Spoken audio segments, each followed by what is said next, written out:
Correct గా మార్చి 15 నాడు arrest చేశారు. ఇలా 150 రోజులు.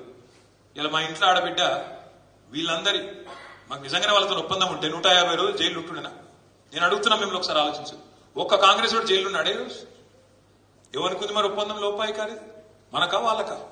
మన ఇంటి ఆడబిడ్డని జైల్లో పెడితే కూడా మనం కొట్లాడుతున్నాం. ఒప్పందం లేదు, మను లేదు, విలీనం లేదు, ఏది లేదు. ప్రజల్లో లీనమై పనిచేద్దాం. ఇంకో 24 ఏళ్ళు నిండింది టీఆర్ఎస్. ఇంకో 24 ఏళ్ళు అవసరమైతే ఇంకో 50 ఏళ్ళు ఉండేటట్టు బ్రహ్మాండంగా తయారు చేసుకున్నాం. అడ్డమైన ప్రచారాలు మనం మాయమైపోవాలని కోరుకుంటే చాలా మంది ఉన్నారు. మార్కెట్లో కేసీఆర్ పార్టీ పెట్టిన మొదటి రోజు నుంచి ఈ పార్టీ ఉండద్దు అని కోరుకున్న వాళ్ళు 7 మంది ఉన్నారు. ఒక్కడు కాదు. మనం ఉండద్దు, ఉంటే నడవది, వాళ్ళ కథలు వాళ్ళకి ఇరికే. అట్లా కోరుకున్న వాళ్ళు, మనం పోవాలని కోరుకున్న వాళ్ళు, మన పార్టీ నాశనం కావాలని కోరుకున్న వాళ్ళు పోయిన తప్ప మనం మాత్రం మంచిగా ఉన్నాం. 2 ఎలక్షన్లు తెలంగాణ వచ్చినాక మననే గెలిపించారు ప్రజలు.